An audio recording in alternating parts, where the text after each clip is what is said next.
Ma tu nafi, tidak. Ma taraka, tidaklah seorang itu meninggalkan minal jahli, daripada jahil. Makna dia ni orang yang jahil, tak meninggalkan kejahilan. Dia ni pada diri dia ada sifat jahil syai'an, akan sesuatu. Siapa yang dikatakan jahil ni? Man arada, orang yang menghendaki ayu hadisa, bahawa benda tu berlaku fil waqti, pada waktu, ghairama azharahullah fi, pada waktu yang lain apa yang nak dizahirkan oleh Allah Ta'ala. Kita nak waktu tu bukan waktu yang Tuhan tentu. Kita nak waktu kita. Itu nama orang jahil.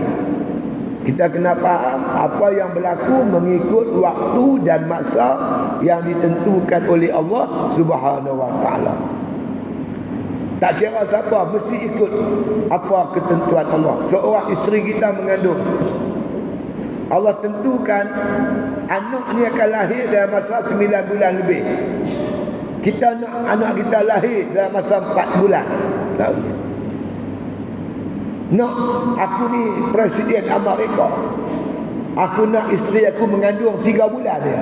Tak boleh, tak boleh. Ayam mengeram anak dia, kita nak dia menetas cepat. Dia akan berlaku mengikut waktu yang dikehendaki oleh Allah Subhanahu Wa Ta'ala.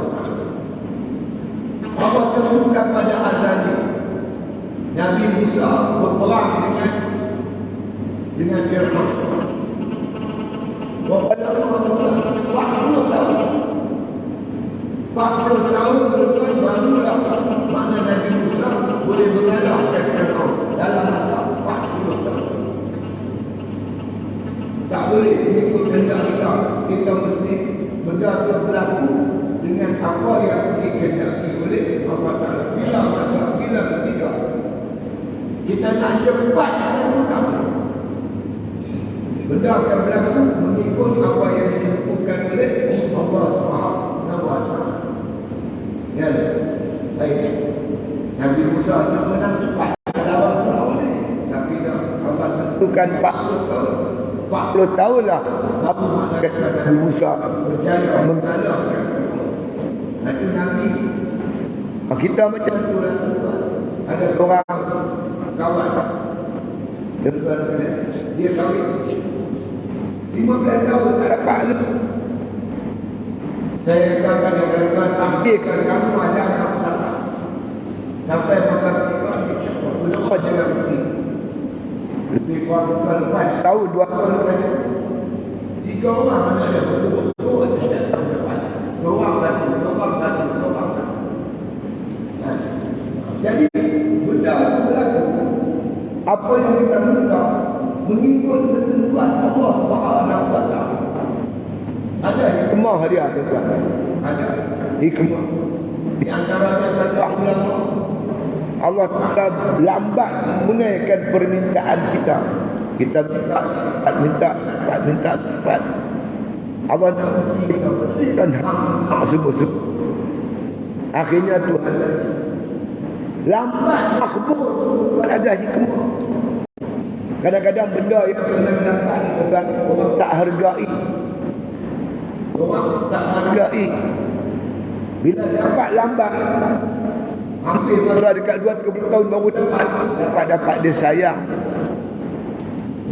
Dia sayang. Kadang-kadang kata ulama, kita minta Allah lambat berkenankan doa kita. Kadang-kadang Allah Ta'ala suka, tuan, orang yang minta manis cepat-cepat. Kalau dia bagi makhluk cepat-cepat, kita minta lah.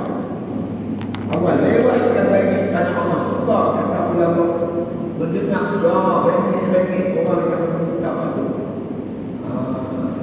Jadi oleh itu janganlah kita kata lewat makhluk apa yang kita minta itu menyebabkan kita berputus asa di atas makna Allah lewat Allah menjadi ujung-ujung asal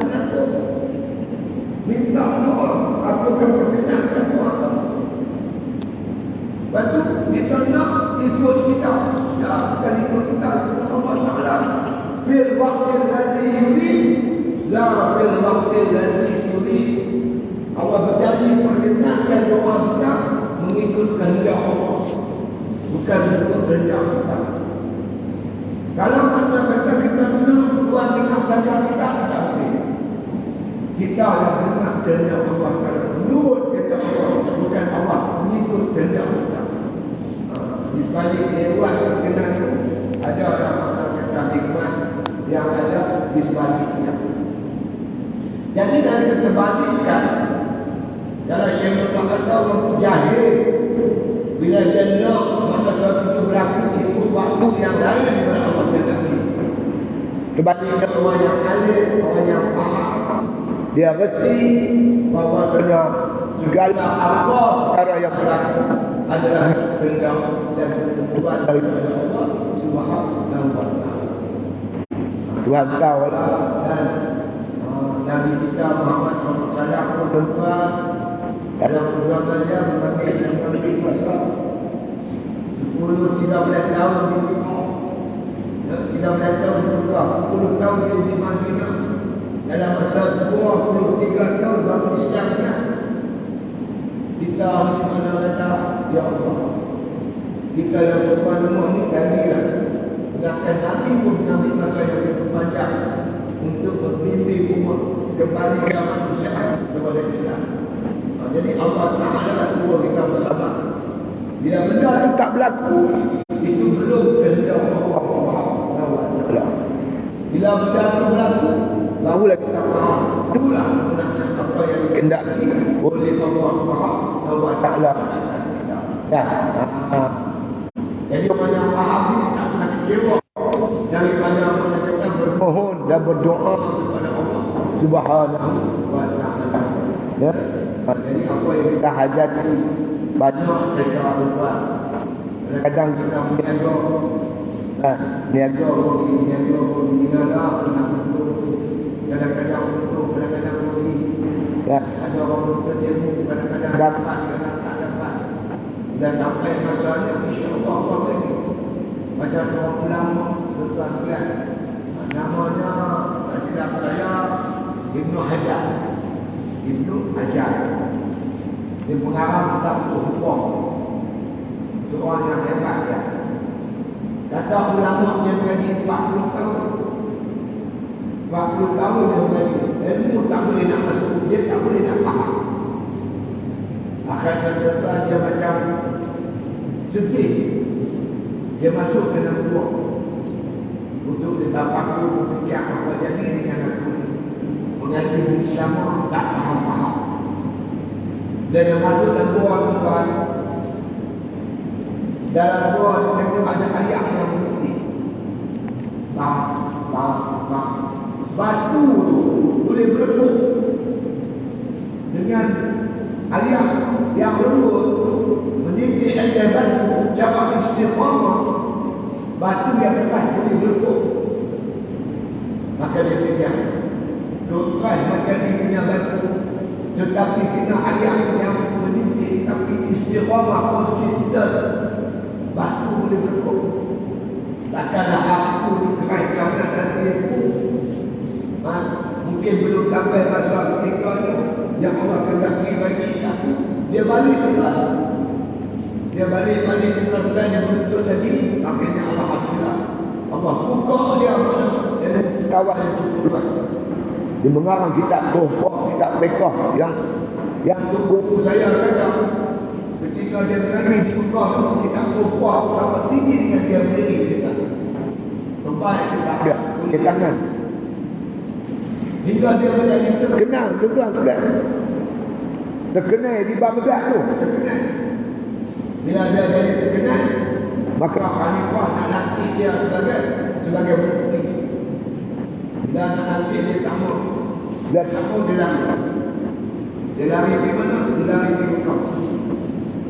Kata guru saya tu bercerita, satu hari orang baca kitab dia. Di Mekah tu di Masjidil Haram orang baca kitab dia. Guru baca sampai satu tempat tak boleh. Tak boleh nak hurai apa yang dia tulis. Maka kita tangguh ni besok.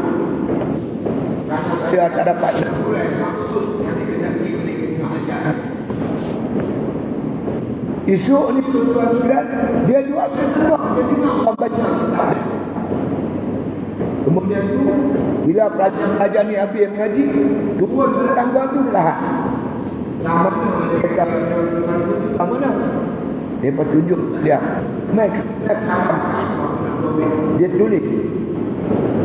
Dia tulis tempat yang tersangkut tu dia tulis. Kemudian esok tu bila kita baca tersangkut lagi, seorang murid tunjuk kitab yang ditulis oleh ni orang ni. Orang ni dia kata Dhabit tulis hurai kitab Ibn Hajar ni, sedangkan yang Dhabit tu dia Ibn Hajar. Barulah kalau orang ramai nak kenal dia sudah Ibn Hajar. Mana betul. Jadi kita mengaji dulu lah. Waktu yang Tuhan akan faham tetap. Kita berjuang berjihad yang makin bayang tahajud. Kadang-kadang dapat, kadang-kadang tak dapat. Dalam beribadat itu ada dua jenis manusia.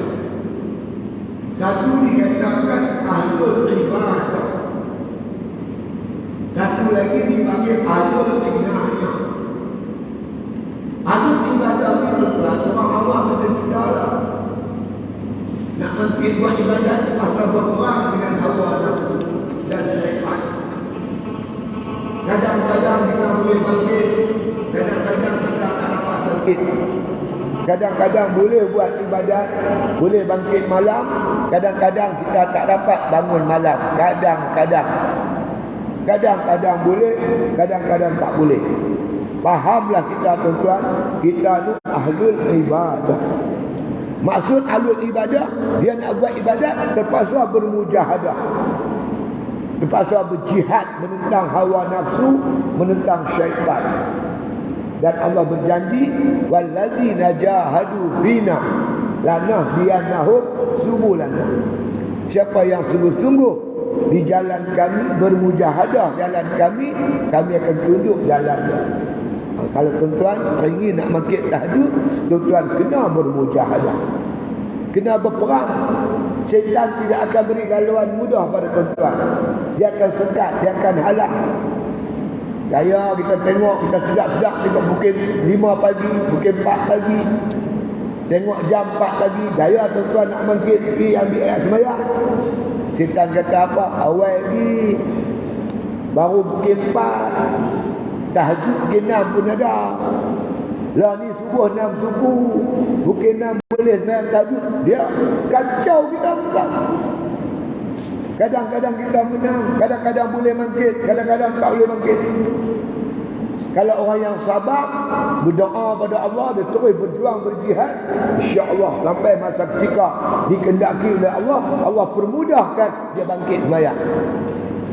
Cuma nasihat saya lah bagi mereka yang bangun, terutama orang yang berumur macam saya ni, digelak warga emas. Warga emas ni tuan-tuan, baki-baki umur yang ada kat dia ni ibarat emas. Mahal dia tu, berharga sangat. Kan? Kita tak tahu bila kita nak mati. Mungkin malam ni tuan-tuan, malam yang terakhir untuk kita, mana kita tahu. Sebab tu Nabi Isa pesan kat kita, ingat nasihat Nabi Isa. Dia kata ad-dunya salah satu ayyam.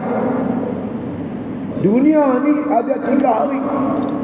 Kita warga emas macam saya ni, jangan kira dunia banyak hari lah tuan-tuan. Jangan duk anggap dunia ni setahun lagi, aku boleh hidup setahun lagi, 2 tahun lagi. Pergi jumpa doktor pula, doktor kata alhamdulillah encik ustaz, saya tengok darah ustaz ni clear, kencing manis tak ada, itu tak ada, clear. Oh boy, kita pun seronok lambat lagi mati. Jangan. Nabi Isa kata, kamu kira hari ni salah satu ayyam. Hari kita ada 3 hari ya, jangan lebih. Pertama, amsi madha, hari kemarin dah terlepas. Kemarin Kemarin hari Rabu, lepas hari Isnin, kemarin dah terlepas. Ma biadika minhu syai'. Tak ada sesuatu di tangan kamu. Kita menangis ayat mata darah, nak balik hari kemarin, tak ada rangka. Dah terlepas. Hari kemarin takkan putak naik balik. Matahari takkan makna kata naik daripada matahari jatuh, nak main matahari naik, dia tak mahu dah. Dia akan pergi terus, dia terus berjalan. Dia terus berjalan. Kalau hari kemarin kita buat ibadat kepada Allah, alhamdulillah lah. Tapi kalau kemarin kita buang masa sia-sia, apatah lagi kita buat maksiat, buat fitnah, adu domba, belaga orang, mengumpat orang, nasib kita lah tuan-tuan. Rugi yang amat sangat.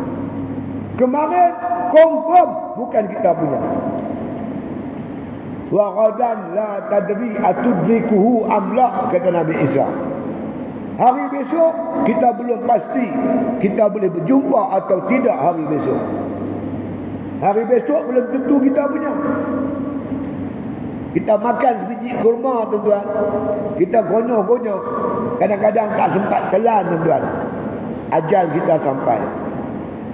Ajal kita sampai.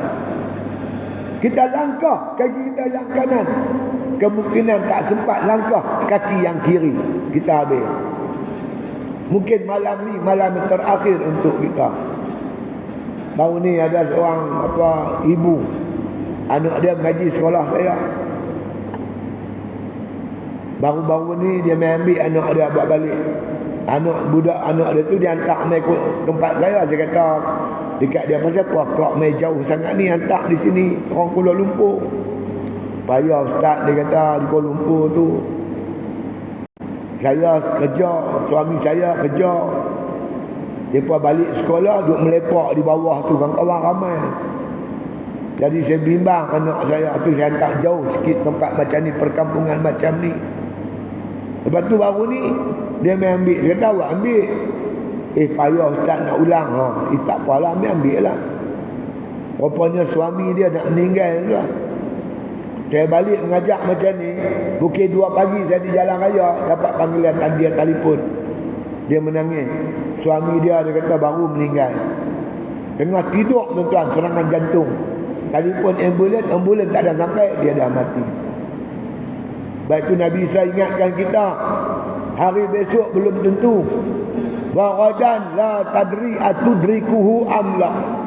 Hari besok belum pasti kita jumpa atau tidak hari besok. Habis mana hari kita?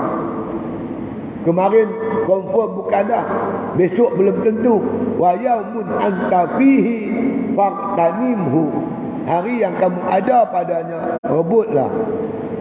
Nak sembahyang tahajud malam ni. Tambah bulan Syakban, bulan Rejab ni tuan-tuan. Keberkatan dia tinggi besar bulan Rejab ni. Bulan haram. Antara bulan haram 4 bulan tu termasuk bulan Rejab. Keberkatan dia hebat hingga Nabi berdoa, Allahumma barik lana fi Rajab. Minta diberkati oleh Allah di bulan Rejab. Sebab bulan ni banyak keberkatannya. Kalau tuan-tuan nak azam buat ibadat malam ni, jangan tunggu malam besok, kerana malam besok belum tentu kita punya. Ni pesan Nabi Isa. Itu dia. Hari yang kamu ada padanya, rebutlah tuan-tuan sekalian. Siapa bunyi? Saya punya apa? Jadi tuan-tuan yang dirahmati Allah Ta'ala sekalian, itulah bila kita faham bahawa kehendak Allah yang berlaku, mengikut masa dan ketentuan daripada Allah Subhanahu wa Ta'ala. Jadi kalau kita cuba nak sesuatu tu berlaku di luar daripada ketentuan Allah, kita silaplah. Kerana kehendak kita takkan berlaku. Yang berlaku apa yang dikehendaki oleh Allah Subhanahu wa Ta'ala. Kita ada tak kehendak? Ada kan? Tentang sedap-sedap pagi, tuan-tuan ada kehendak. Nak makin tahajud kan, nak tidur balik? Kan? Nak makin kencing kan, nak makin sembahyang? Tuan-tuan ada pilihan. Sat lagi tuan-tuan dengar orang azan.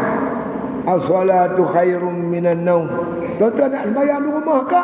Nak sembahyang di masjid? Tuan-tuan boleh pilih. Tuan bagi, tuan-tuan pilih. Tuan-tuan pilih lah yang terbaik. Sembahyang di masjid ni pahala banyak. Tuan-tuan main masjid, apa tuan-tuan dapat? Kalau tuan-tuan main awal, belum masuk waktu, tuan-tuan sembahyang sunat tahtul masjid. Masjid ni akan jadi saksi pada tuan-tuan besok di akhirat. Tuan-tuan imarahkan masjid. Dinding-dinding, lantai-lantai, bumbung, semua ni jadi saksi. Tuan-tuan, tak lagi orang azan subuh. Bila orang azan, tuan-tuan jawab.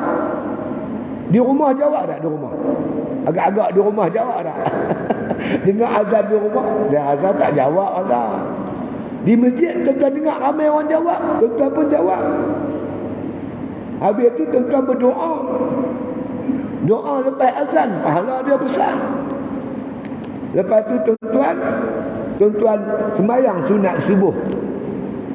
Sembahyang sunat subuh, pahala dia besar tuan-tuan. Nabi suruh baca alam nasyrah, alam tarukai. Rakaat pertama alam nasyrah, kedua alam tarukai. Besar pahala dia. Lepas tu tuan-tuan sembahyang bersama-sama imam. Imam takbir je, tuan-tuan takbir. 40 hari berturut-turut tuan-tuan sembahyang berjemaah tak tinggal. Allah cabut sifat munafik daripada diri tuan-tuan. Tuan-tuan tak kenal sifat munafik. Habis sembahyang, betul wirid bersama tu imam.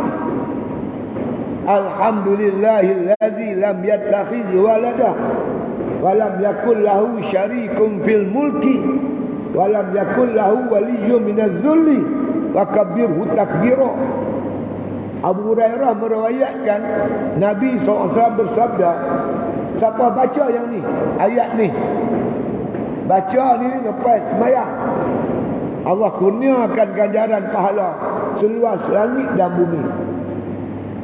Apa yang ada di langit dan di bumi, di bawah langit dan di bawah bumi, pahala besar tuan.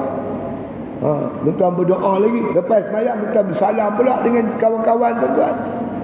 Oi, banyak pahala tuan. Tuan buat pilihan. Tuan nak main masjid ke nak sembahyang di rumah? Kalau tuan-tuan orang yang bijak sana, yang boleh menilai, tuan-tuan tentu pilih masjid. Mari sembahyang berjamaah. Siapa tak boleh tolong kita, tuan-tuan, tak salah. Bila kita mati, kita dengan Allah Ta'ala, kita dengan amalan kita. Sayyidina Ali karamallahu wajhah, tuan-tuan pernah cerita, Nabi SAW cerita kat dia, bila kita nak mati ni tuan-tuan, yang mai kat kita 3 saudara kita. Saudara yang pertama kata apa? Dia kata, hang kalau sakit, aku boleh panggil doktor mai, aku boleh bawa pergi hospital. Itulah saudara mara kita, kata Rasulullah. Yang kedua, dia kata, kalau hang mati juga, kami akan bawa mayat hang pergi ke kubur. Kami akan bawa mayat pergi kubur. Lepas tu kami akan balik. Tak ada siapa nak masuk dalam kubur bersama-sama kita. Yang ketiga kata, aku bukan setakat bersama-sama kamu di dunia, bahkan kamu bersama kamu di akhirat dalam kubur. Bila kita nak mati tuan-tuan, dia mai pertahankan kita. Bersama-sama kita. Kita mati tuan-tuan, dia bersama-sama kita masuk kubur.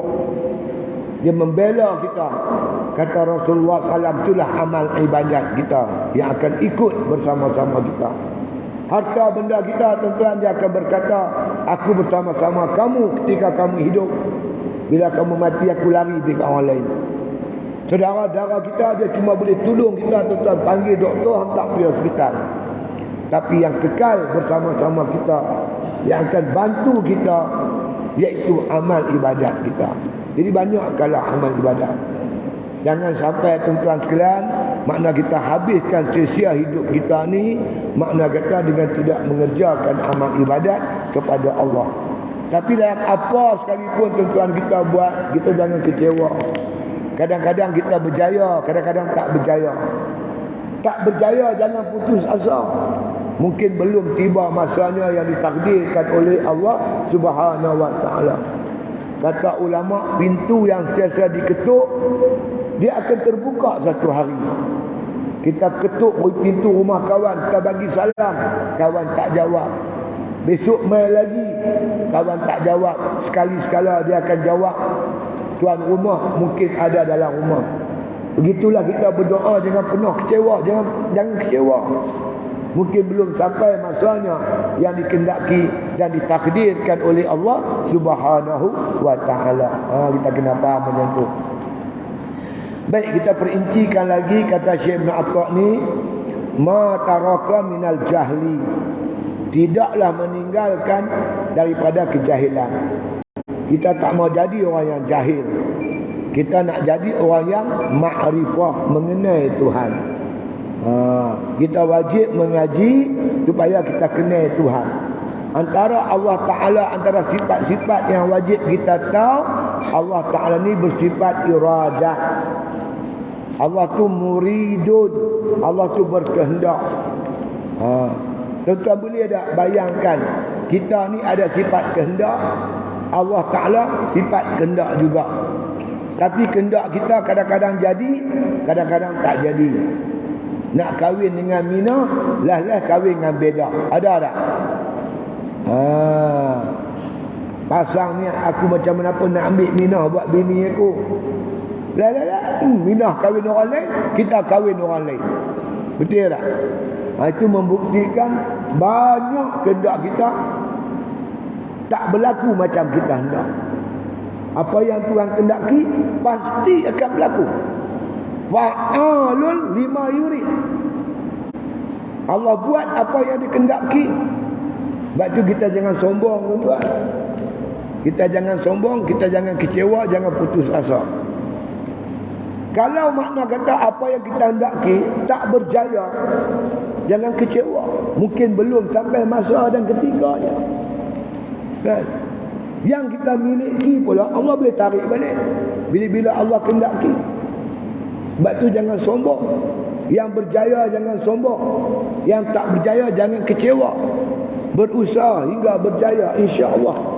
Sebab tu orang beriman, tuan-tuan, dia tak ada kenal arti kecewa dalam hidup, sebab dia yakin dengan apa yang ditentukan oleh Allah Subhanahu wa taala. Allah berjanji dalam Quran, wa'adallahu allazina amanu minkum wa 'amilus shalihat la yastakhlifannahum fil ardh.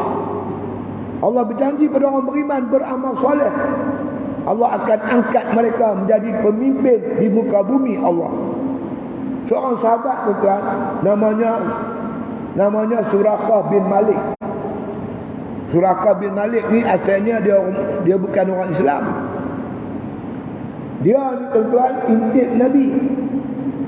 Masa Nabi nak hijrah ke Madinah, dia cari Nabi. Nabi sembunyi di Gua Sur. Lepas tu Nabi keluar. Beberapa hari Nabi keluar dan berjalan menuju ke Madinah. Dia naik kuda, tuan-tuan. Dia kejar Nabi. Dia kejar Nabi. Bila dekat nak sampai ke Nabi, bumi tangkap kaki kuda dia. Dia mengelusuk jatuh.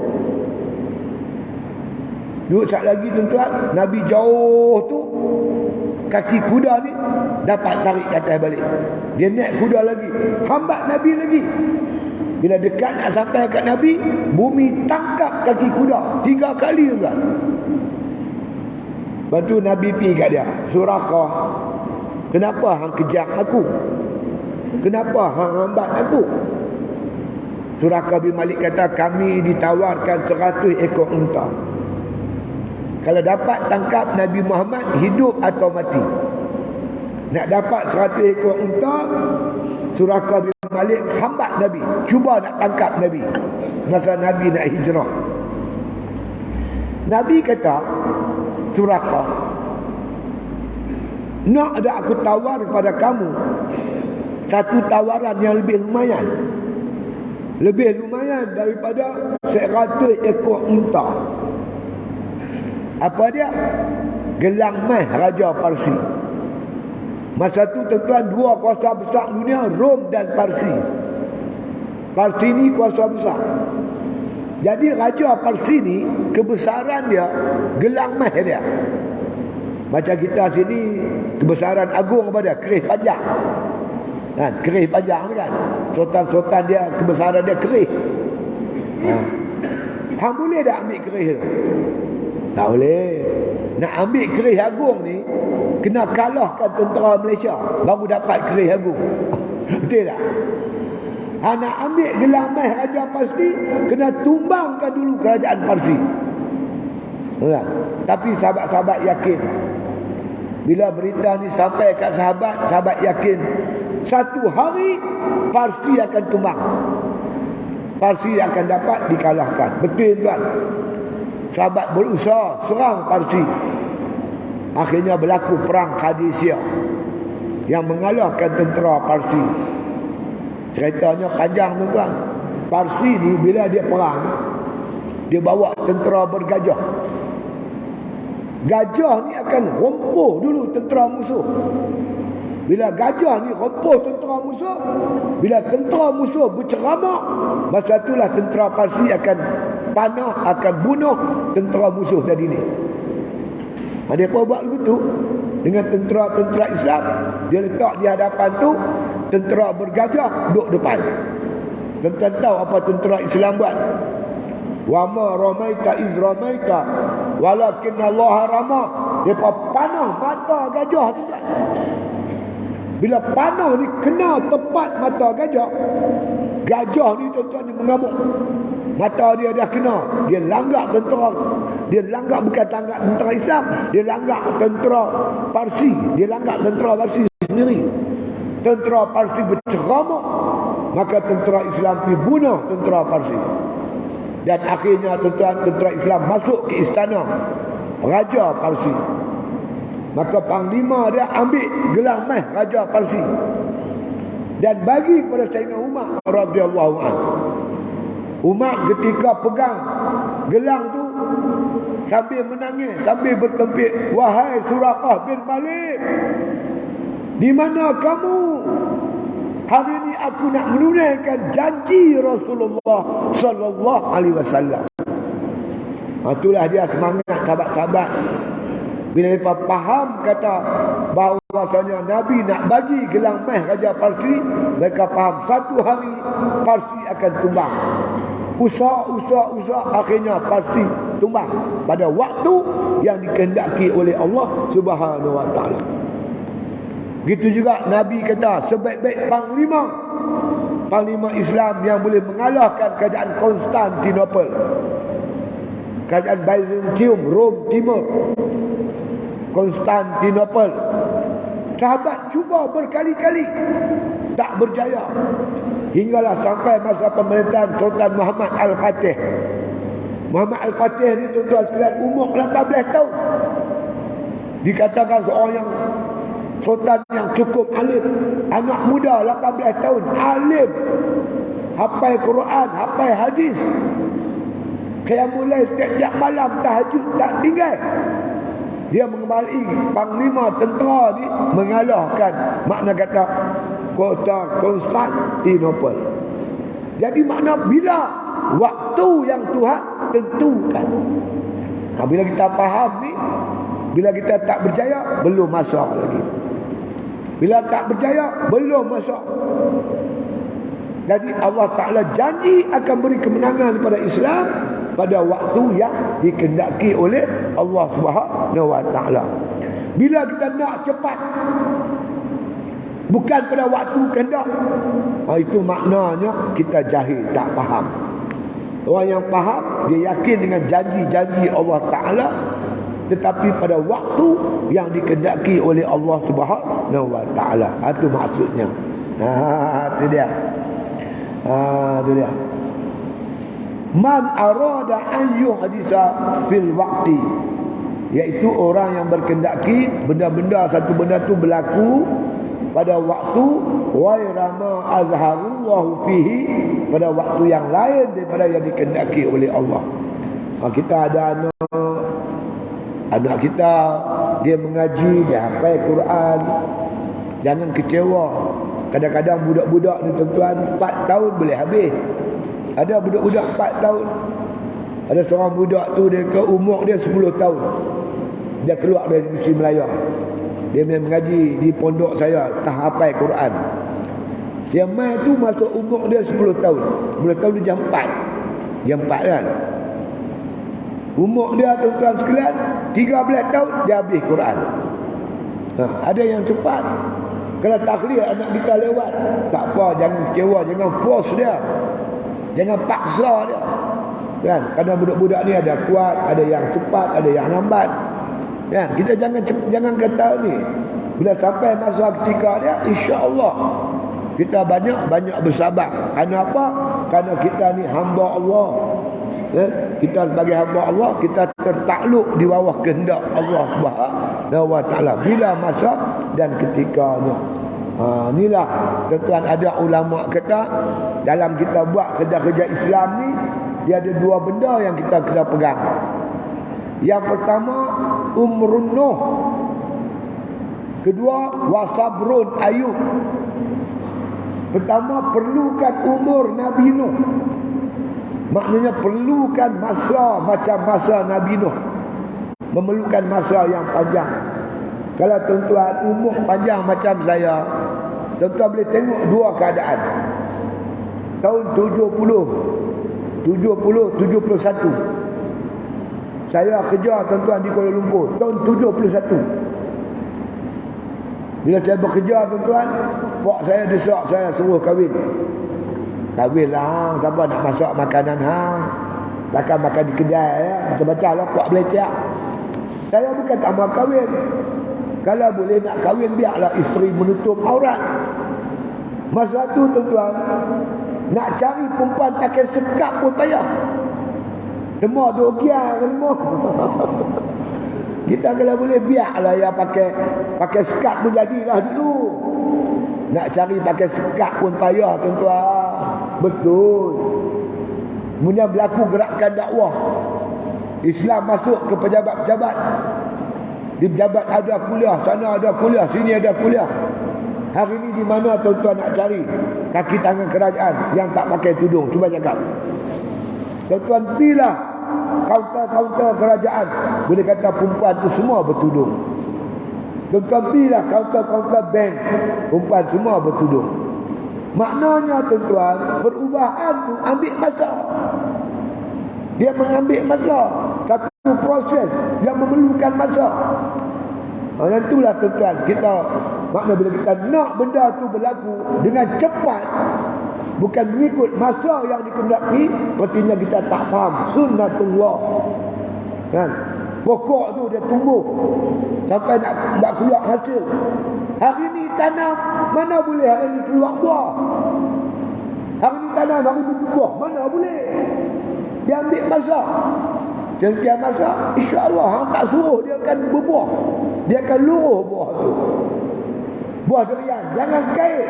Hang kait nak makan tak boleh. Biar dia luruh. Sampai masa dia akan luruh. Tapi kita kena buat kerja lah. Kerja dakwah kita jalan. Kita nak sangat masyarakat tuan-tuan. Suatu masyarakat yang faham Islam. Kan? Dulu tuan-tuan kita faham Islam ni berkaitan dengan semayang, puasa, zakat, haji. Tu ya. Hari ni dah mula timbul tuan-tuan. Orang faham tentang Islam ni, ada dalamnya itu ada muamalat, ada munakahat, ada jinayat, bukan ibadat saja. Lah orang dah mula faham. Ramai peniaga-peniaga tuan-tuan, dia menggunakan keuntungan perniagaan dia untuk bantu Islam. Kan? Saya pergi kat Pak Mat Western tu. Satu hari dia kata, ustaz bila nak singgah? Mai lah singgah, makan nasi lemak. Dia kata, saya buat nasi lemak lah. Saya pun pergi tuan-tuan. Pipi dia bawa saya naik atas. Di atas tu ada tempat semayang, buat macam surau. Ada ustaz 2 orang tuan-tuan, ada itu. Ustaz tu bagi tahu saya, dia kata kami digaji oleh Pak Mat untuk mengajar staf dia. Ada kelas Fadhu'in di Kelang dia, di kedai dia. Dulu kita tak terbayang benda ni. Makna kami ada tuan-tuan tokoh-tokoh korporat yang nak menghayati Islam, cari rezeki yang halal. Digunakan. Baru ni dia bagi duit saya banyak jugalah, bantu saya. Saya nak beli satu tangki air 10,000 galen. harga 27,000 tuan. Lepas tu pekerja dia kata tak apa, Pak Mat kata clear Ustaz, clear. Dia main-main bagi duit kat saya. Alhamdulillah. Jadi mana dah timbul dah orang faham menghayati Islam melalui muamalat. Begitu juga munakahat dalam bab nikah kahwin. Lah ni berkahwin tuan, cari isteri yang solehah, suami yang bertanggungjawab, mendidik anak dan sebagainya. Cuma kita teruskan gerak kerja dakwah kita. Bagi semua orang pakat faham. Ambil masa sikit. Kita kena banyak sabar. Habis tu kata ulama dalam buat kerja dakwah ni, pertama umrun nuh. Dia kena ambil masa. Yang kedua wasabrun ayyub. Perlu memberi kesabaran yang tinggi macam sabarnya Nabi Ayub alaihi salam. Kalau kita ada dua perkara ni tuan-tuan, insya-Allah kita akan wujud sebagai sebuah masyarakat yang amat menghayati agama Allah Subhanahu wa taala. Jadi saya mengajak tuan-tuan dan diri saya, mari semua kita ambil bahagian dengan Islam ni. Kita tak boleh mengharapkan tuan-tuan pada orang yang bukan Islam, dia mana faham. Ni macam bab telur hari ni. Pasal apa telur boleh kurang? Pengalaman saya lah tuan-tuan yang saya tahu.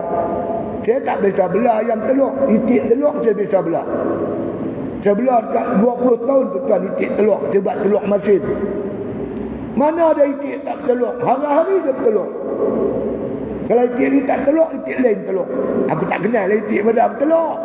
Tapi makna kalau kita belah itik 100,000 ekor, 700 biji ada. Gilak-gilak daripada telur 700 biji. Kan? Tak boleh arah itik hari ni jangan bertelur. Mana boleh, dia bertelur. Tiba-tiba telur tak ada. Dia pergi mana? Rupanya dia pun sorok tuan-tuan. Sekali buat keluar jual telur busuk. Ada tak berlaku?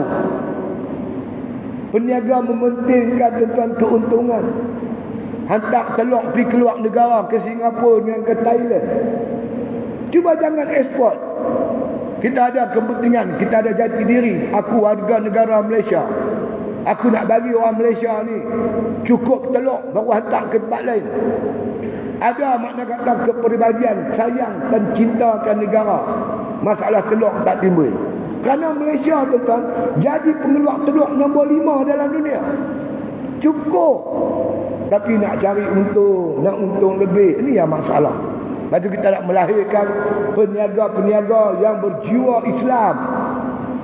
Bukan setakat nak cari untung, nak dapat pahala. Tuan-tuan bayang orang tanam padi. Padi yang ditanam tu, beras tu dimakan oleh orang ramai. Berapa besar pahala dia. Kita jadi nelayan, pergi tangkap ikan, berjaga malam tangkap ikan.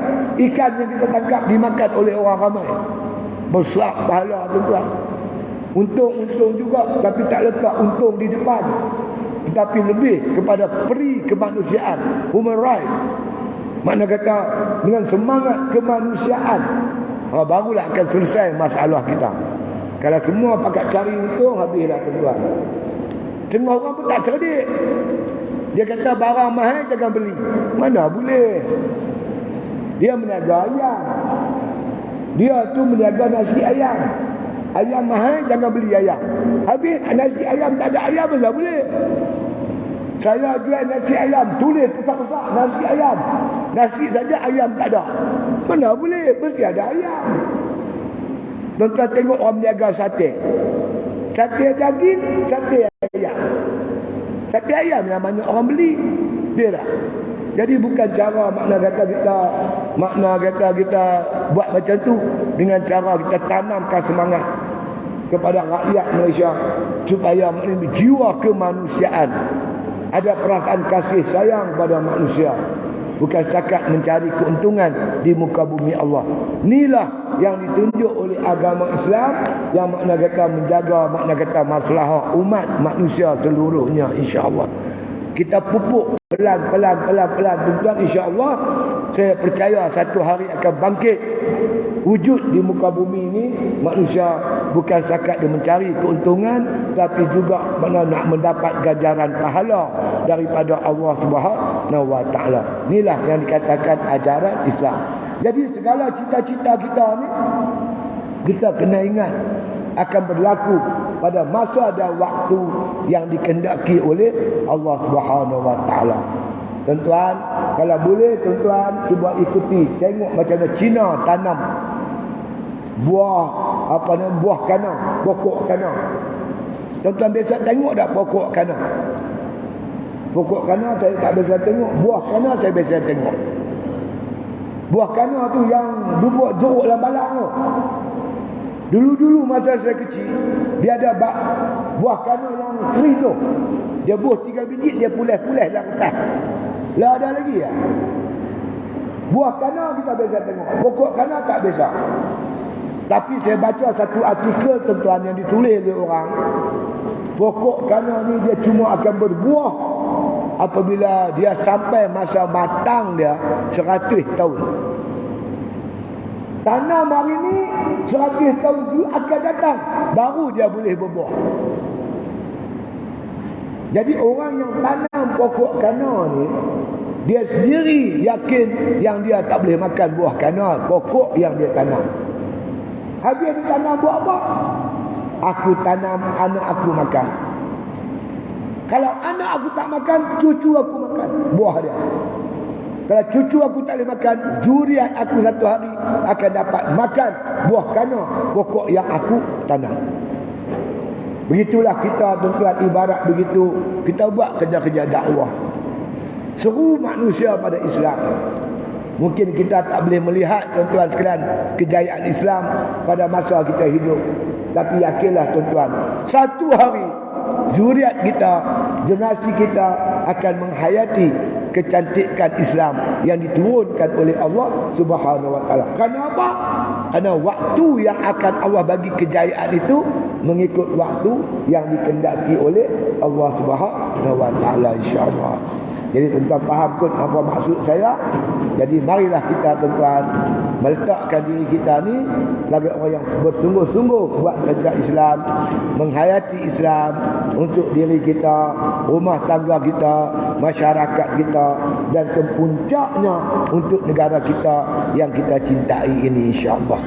Itu saja tuan-tuan. Sebelum saya berundur ni, saya ucap terima kasih kepada ada pemuda-pemuda daripada kawasan masjid kita ni yang melawat di pondok saya di Pulau Pangkok. Jadi kebetulan saya hari tu ada program yang penting, tak dapat hadir sama. Tapi di situ dah ada ustaz. Ustaz ni kita baru ni kita interview budak-budak yang nak masuk. Seminggu lepas tu kita cadang nak buka kelas lah mula.